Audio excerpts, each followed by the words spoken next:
let me go further and tell you, your present situation is not your final destination. The best is yet to come. Does that remind you of someone? Yes, yes, Lord Buddha. This chapter is all about him. Chapter 10 of your first flight, The Sermon at Benares, the religious talk at Benares by Betty Renshaw. Let's go ahead. First, let's know about the author. Betty Renshaw was born on 2nd October 1921. She died on 30th April 1999 at the age of 77. She had been residing in Erie County, Pennsylvania. She is the author of books such as Values and Voices. So it's all about values when it comes to her. Yeah. Talking about the plot of the chapter, Gautama Buddha was born in 563 BC. He was a philosophical fellow even in his childhood. Now, right from childhood, so basically, this journey of his began since his childhood. He was sent for schooling at the age of 12. He was married at the age of 16. They had a son. Now, when he was 25 years old, one day when he was going for hunting, he caught sight of a sick man, an aged man, a dead man's funeral procession, and a monk. Now, when he had gone hunting, these are the different episodes he came across. And what did that, how did those episodes, affect him? He realized that this world is a home of sufferings. He left home in search of wisdom. He wandered for 7 years and got enlightenment. So basically, he had gone through, these episodes of his life. And one day when he comes across all this, just the very same day, he leaves his house and he goes to attain wisdom. He goes to attain enlightenment. It's very interesting, definitely not boring, very inspiring in fact. So pay attention and listen to the entire chapter. Gautama Buddha, 563 BC to 483 BC, began life as a prince named Siddhartha Gautama in northern India. Now, this chapter is about his early life, how he was born, where he was born, and how it went on. The whole journey of his life has been explained, and moreover, this chapter actually targets, the very first sermon that he gave at Benares. So that's the name of your chapter. So he was a prince. When he was born in a royal family. So he was Prince Siddhartha Gautama. At 12, he was sent away for schooling in the Hindu sacred scriptures, and 4 years later, he returned home to marry a princess. He went for 4 years at the age of 12. Then when he came back, he married a princess. They had a son. They both were blessed with a son and lived for 10 years as a befitted royalty. They lived this royal life for the next 10 years. Yeah, because he was the prince, so obviously he lived that royal life. At about the age of 25, the prince, heretofore shielded from the sufferings of the world, while out hunting, chanced upon as in he came across by chance, a sick man, then an aged man, then a funeral procession, and finally a monk begging for alms. Now, it so happened at the age of 25, when the prince, he belonged to a very royal family, so he was well shielded from the unpleasant experiences of life. He knew it was like a bed of roses for him. Life was bed of roses for him. There were no issues, nothing, right? He never knew that there can be unpleasant experiences as well, because he never experienced any. He was well protected from all of them. Yeah, so while out hunting, now one day it so happened that he was hunting, and by chance he came across a sick man, a man who was extremely sick. He was in pain. Then an aged man. Now you know the situation, what an aged man must be going through, not able to walk, not able to eat, not able to see properly, hear properly. Then a funeral procession, they were carrying a dead body. So they were carrying it, for cremation, to bury that. And finally, a monk begging for alms. Then he came across a monk who was begging for food or money. Now, these sights so moved him that he at once went out into the world to seek enlightenment concerning the sorrows he had witnessed. Now, when he came across these experiences, when he experienced all these, he was really shocked, because it was for the very first time he had come across something so unpleasant. He could not take it. So what he did was, he was so moved that he at once went out into the world to seek enlightenment, as in a state of high spiritual knowledge. He wanted that knowledge. He could not see what these sufferings, the people, the way they were going through those sufferings. He could not take it. So he wanted to attain enlightenment, as in he wanted to be in a state of high spiritual knowledge concerning the sorrows he had witnessed, all, the pain that he had seen these people going through. He wandered for 7 years and finally sat down under a peepal tree, where he vowed to stay until enlightenment came. Now, he kept moving for 7 years. Finally, what he decided was, he came across a nice big peepal tree. He sat down, there under that tree, and he promised to stay there until he would attain the spiritual knowledge, that level of knowledge, until enlightenment came. He would not move from there. He had made up his mind. Enlightened after 7 days, he renamed the tree the Bodhi tree. That's the tree of wisdom, because that's where he attained it. Yeah. And began to teach and to share his new understandings. Now, when you sit, when you meditate, when you go deep within yourself, that is where you attain it all. There is nothing outside. Actually, what we have to attain is what is within us. The problem is, we always look out for happiness. We feel that, the grass is greener on the other side. They are way more happier. But sorry to say, everything is that's not the case. It is all within us. So this is what he did. He sat down, he shut his eyes, he meditated, and finally, after 7 days, he attained what he was looking for. He got it. He was enlightened. So he renamed the tree the Bodhi tree, the tree of wisdom, and he began to teach and to share his new understandings, what he had actually taken life as now.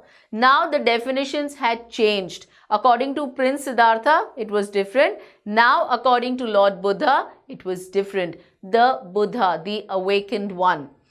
At that point, he became known as the Buddha, the awakened or the enlightened. Now, he was known as the Buddha, the awakened one, and his teachings he started sharing and teaching everybody, because now the definitions had changed. Buddha preached his first sermon at the city of Benares, most holy of the dipping places on the river Ganges. Now, the first time he preached, when he gave his talk. Sermon is what? It is a religious or a moral talk. These days you have so many coming up even on television. You have the different channels based on them. Yes, they definitely, they are very inspiring.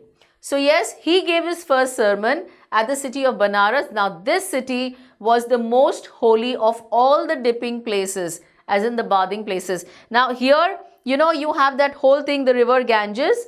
There itself on the banks was Benares. Now that sermon has been preserved and is given here. Now that what he gave, the talk that he gave has actually been preserved and it has been mentioned. It reflects the Buddha's wisdom about one inscrutable kind of suffering. What is it all about? It reflects, it shows Buddha's wisdom about one inscrutable, as in something which cannot be understood. There are certain things which go beyond our understanding. So that was one such suffering where he has spoken about. One inscrutable kind of suffering. He has spoken about it. Let's see what he has mentioned about it. Now here he is talking about Kisa Gautami. Had an only son. She had just a son and he died.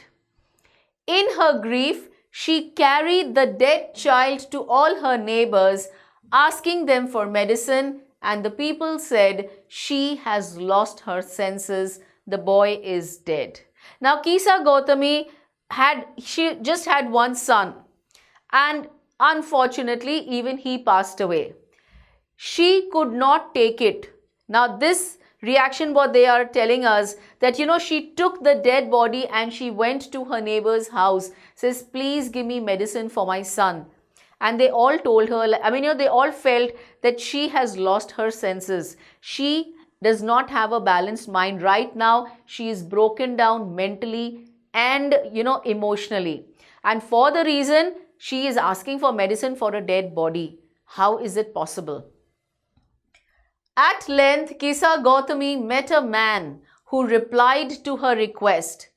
I cannot give thee medicine for thy child, but I know a physician who can. Now she came across a man who said, listen, I cannot give you medicine for your child, but I know of a physician. I know there is a man who can prescribe you something. And the girl said, pray tell me, sir, who is it? And the man replied, go to Sakya Muni, the Buddha. He says, please go to him and he shall help you out. Kisa Gautami repaired to the Buddha, as in she went to the Buddha and cried. She was in pain. She had that, that pain which nothing could stop that, nothing could heal that wound right now. She was in so much pain. Lord and Master, please give me the medicine that will cure my boy. Please give me something that my son wakes up. The Buddha answered, I want a handful of mustard seeds. He directly told her. He says, I want a handful of mustard seeds. You know what are mustard seeds like? The rye, we call it, yes. And when the girl in her joy promised to procure it, she says, of course, I can just do it for you. The Buddha added, he says, wait, let me complete. The mustard seeds must be taken from our house where no one has lost a child, husband, parent, or a friend. Now this is the condition he put. He says, you go and get me the handful of seeds. But from where will you get me? Go and get it from such a house. You first have to ask them, by any chance, has anyone's child passed away, parent, husband, or friend? Find out. If they tell you no, everyone is alive and everyone is there, then you get from that house. But otherwise, please don't take from such a house where a death has occurred. Poor Kisa Gautami now went from house to house, and the people pitied her and said, here is the mustard seed, take it. But when she asked, did a son or daughter, a father or mother die in your family? They answered her, alas, the living are few, but the dead are many. They all said, they were all ready to give it to her. But the moment she asked them that by any chance has a son or daughter or a father or mother, has anyone died in this house? And they're like, of course, alas, yes. We few are alive, but there are many dead. Many have passed away. Do not remind us of our deepest grief. Say, please don't talk about it. That's the deepest pain we all have. We are all sad about it even today. Because such losses are irreplaceable. You cannot replace. There is a vacuum over there where you have lost somebody that nobody can replace that somebody. It is totally irreplaceable. Yes, you cannot even, nobody can fill that place. In short, it creates a vacuum. And see, initially, obviously, for each one of us, those who are living, we cannot take it when someone dear to us passes away. But that, with time, the pain is always there, the grief is always there in the heart, but then, gradually as the time keeps moving on, with the passage of time, we all tend to become a little normal. Yes, because the show has to go on. We all know that. The show has to go on. But yes, remember, the grief in the heart never dies. It's always there because you're always missing that person. So yes, they say, do not remind us of the deepest grief. And there was no house, but some beloved one had died in it. She did not come across any such house where no death had occurred. Someone or the other had died. She could not get a handful of mustard seeds because she did not find any such house. Kisa Gautami became weary and hopeless. She was tired, she lost hope, and sat down at the wayside watching the lights of the city. She just went and sat down in one corner of the road and she was watching the lights of the city as they flickered up and were extinguished again. Now they were flickering, they were switching on and then again they were extinguished. At last, the darkness of the night reigned everywhere. Finally, all that she could see was darkness everywhere because it was night time by then. And she considered the fate of men, that their lives flicker up and are extinguished again. Now she was comparing, she was seeing the lights on the wayside. She could see they were switching on and switching off, they were like flickering. They were up and they were extinguished. And then she realized that even the lives of men, even the lives of humans is the same. They are born and then they die. They flicker up and then extinguish. That's how she felt. And she thought to herself, how selfish am I in my grief? Death is common to all. Yet, in this valley of desolation, there is a path that leads him to immortality who has surrendered all selfishness. Now, while she was sitting and watching the lights and then she realized that the lives of the humans are equally the same, that is the time she feels, how selfish am I in my grief? What has gone wrong with me? Why have I become selfish? I know I have been surrounded with pain. I have lost my only son. But what has that sadness, what has that grief made me? Death is common to all. Then she realizes that not a single house where she had visited, nobody was there to tell her that no one has died in our house. Someone or the other had died in every house. That's where she realized death is common to all. Everyone faces it. Yet in this valley of desolation, as in an area which is filled with deep sorrow, right now she's going through that deep sorrow, there is a path. Even in this pain, even in this deep pain, there is a path that leads him to immortality. What do you mean by immortality? Immortality, we say God is immortal, humans are mortal. Yeah, so humans are mortal, as in every human on this earth is going to die eventually. Nobody is going to live forever. So humans are mortal, whereas God is immortal. God can never die. God is always going to be there. Yeah, so that's immortal. So she says there is a path that leads him to immortality who has surrendered all selfishness. If you surrender your selfishness, if you start being selfless, selfless is the opposite of selfish. Selfish is when you think about yourself. And selfless is when you think of everyone else and then last you can think about yourself. So if you become selfless, if you give up your selfishness, you will attain immortality. There will be nothing. Death is never going to scare you. You will never be afraid of death. You literally become immortal. That's how she explains it.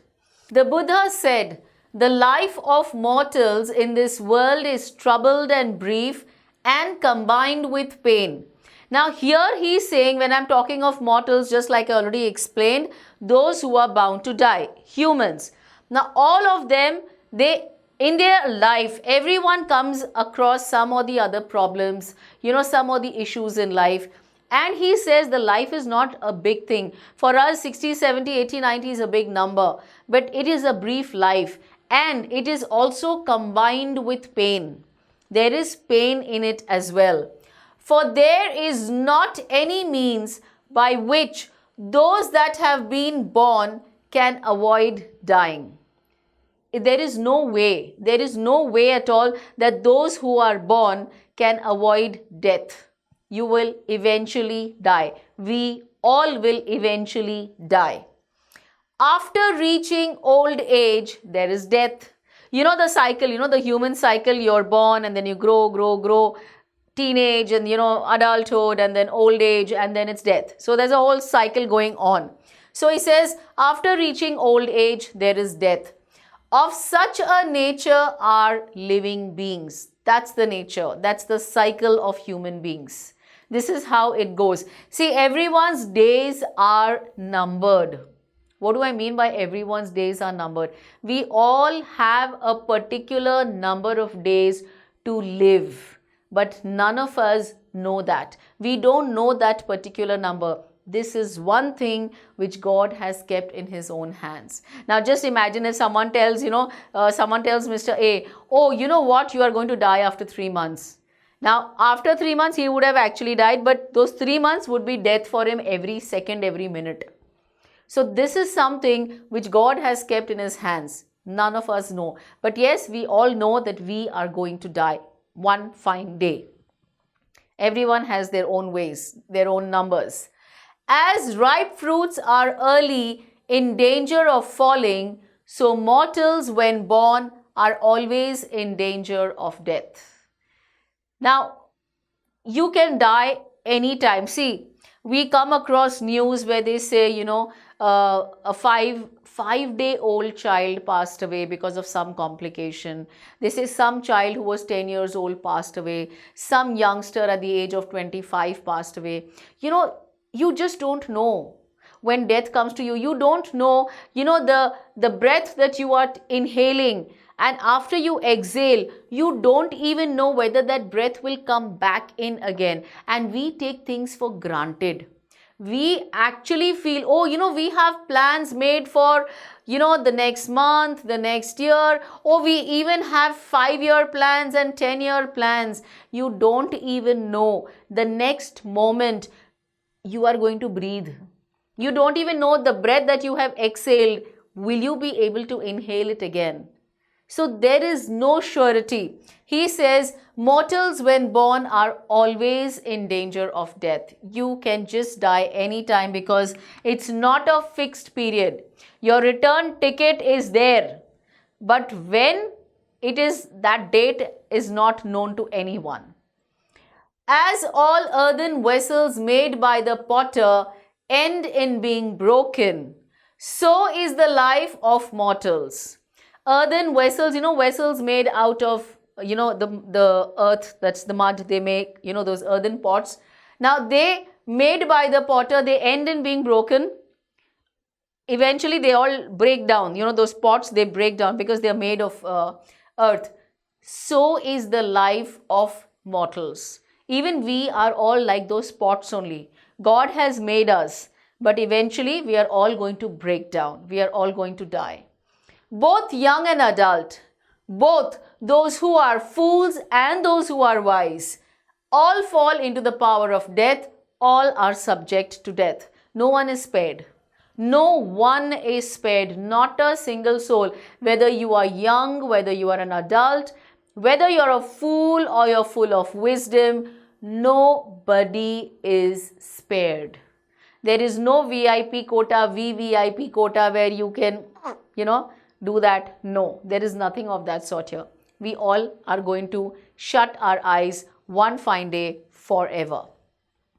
Of those who overcome by death depart from life, a father cannot save his son, nor kinsmen their relations. Now what is he saying? Of those who overcome by death, you think you are overcoming death. You depart from life. You have died. A father cannot save his son. The son has died, the father cannot save him. nor kinsmen their relation, people who are in person's blood relation, anyone who has died, nobody can bring you back to life again. If you're dead, you're dead. It's over. The chapter is over. The story is over. No one can help you come back to life again. Mark, while relatives are looking on and lamenting deeply, lamenting as in they are crying, they are in pain that they have lost you. One by one, mortals are carried off. They are taken away like an ox that is led to the slaughter. Well, we all know, Yamraj comes. It's not actually the case, but that's how it has been visualized. Yeah. So he says, one by one, all the mortals are carried off, just like an ox is taken to kill, to slaughter. Likewise, every human whose validity is over, whose expiry date has come, is taken away from the earth. So the world is afflicted with death and decay. Afflicted as in affected by suffering, disease or pain. It is afflicted with death or decay. You die and you're gone, you're lost. Therefore, the wise do not grieve, knowing the terms of the world. Those people who are wise, who know what is death, what is life, what are pains, what are sufferings. When you attain this knowledge, just like Lord Buddha, when you attain it, that's why when he saw those old people, sick man, he saw the funeral procession, that is why he said, what is this? And he attained that knowledge that this is nothing. This is absolutely nothing. Mortals, humans, they are born to die. They are not born to stay forever. And so when you are wise enough, you do not grieve. You do not cry over it, just like that lady. She imagined carrying the dead body of her son, says, please give me medicine to cure him. Nobody will do that. Why? Because now you know that every human being is going to die, irrespective of the age. God just calls you. If your time is up, it's up. Wherever you are flying, you are traveling, wherever you are sleeping, you don't wake up. So many cases like that we have heard. This is how death comes. And the wise people don't grieve over it. They don't, you express sorrow. It hurts. It definitely hurts. Your heart will pain, undoubtedly. But then you have to gradually overcome it. You have to keep the show going on. The others who are living around you, you have to see them. So the show has to go on. Knowing the terms of the world. This is how it works. So you have to accept it, that this is how it's going to be. This is how the cycle of humans is. Not from weeping nor from grieving will anyone obtain peace of mind. If you keep crying, if you are in deep sorrow, you think, will you attain peace of mind? No, it's not possible. On the contrary, in fact, his pain will be the greater and his body will suffer. You see people, when they lose their balance, when maybe a wife loses a husband or a husband loses the wife, and maybe they lose their child or whatever, irrespective. Those who cannot balance themselves, those who lose control over themselves, they suffer. Their body suffers. They start, getting sick mentally. They fall into depression. This is how it is if you don't take control of yourself. You have to do that. You have to learn to manage the show. Yes, this is how it is. You have to know it. And so on the contrary, his pain will be greater and his body will suffer. He will make himself sick and pale, yet the dead are not saved by his lamentation. He may do whatever he wants, but this sorrow, the dead are not saved by his sorrow. You do what you want. You start beating yourself, you start hitting yourself, you keep crying. Don't eat for days together. But how will that help? You yourself will fall sick. Your body will suffer. The body is a machine. It needs food on proper time. You have to eat. You cannot just give up just because you're sad, you're in deep grief. You will not eat for days together. You fall into depression, then take innumerable tablets which will give you side effect. So you see your grief, it's going on multiplying. But all this is happening. But is that helping the dead? Can you bring that person back by doing all this? No, you cannot. It's not going to help. This is what he's saying. Yet the dead are not saved by his lamentation. Whatever the way he's expressing his sorrow, nothing helps. He who seeks peace should draw out the arrow of lamentation and complain and grief. If you are looking for peace of mind, stop complaining. Stop, overcome the sorrow. Keep moving on. Don't stop. Keep moving on. Life, you are still living. People around you are still living. Yes, the person who is gone, that pain, that your heart will ache for that. It will pain for that. But that is not the end of the story. It is a bend. It is not the end. Yes? He who has drawn out the arrow and has become composed will obtain peace of mind. Whoever has removed these thorns, whoever has removed these arrows of grief, complaint, lamentation, all of it, minus it away, throw it out of your curriculum, then you will attain peace of mind. He who has overcome all sorrow will become free from sorrow and be blessed. He who has overcome all the sorrow, please overcome it. I know it has come. See, it is easier said than done. People who face such a situation right now, you are listening and I am talking, it's going pretty simple. But when people face that situation, it actually gets difficult, undoubtedly. There's no doubt about it. But at the same time, you need to balance yourself. If you will overcome all the sorrow, you will become free from sorrow and you will be blessed. You will attain peace of mind. You have to keep praying for the departed soul, that may the soul rest in the lotus feet of the divine. You have to keep praying for the departed soul, but you can't stop living. The person who has faced it cannot stop living. He has to go on. That is why they say, do not dwell in the past. Don't live in the past. Don't talk about the past. Do not dream of the future. What will happen? Oh my God, you're worried. Here you have regret and repentance if you're talking about the past. Future, you will have anxiety. Oh my God, I wonder what will happen. Apprehensive you will be. Concentrate the mind on the present moment. Gautam Buddha says you concentrate right now. Live in the present moment. And you will be absolutely okay. But if you talk about the past, you will have, oh, I should have done this. Oh God, why did I do this? Why didn't I tell her? If you're talking of future, oh, will this happen? I wonder if it will happen. You're apprehensive. You don't know. You're not sure. So both the ways, front and back, they are painful. They will give you sorrow. Better to live in the present moment now. Now, live in the present moment and you will be at peace.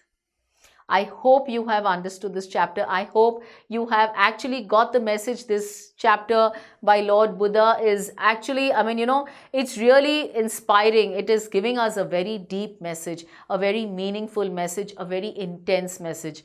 Please make sure you apply the same. In fact, even people around you, if they are in such grief, please help them out. Yes? For more such values, keep watching, keep learning.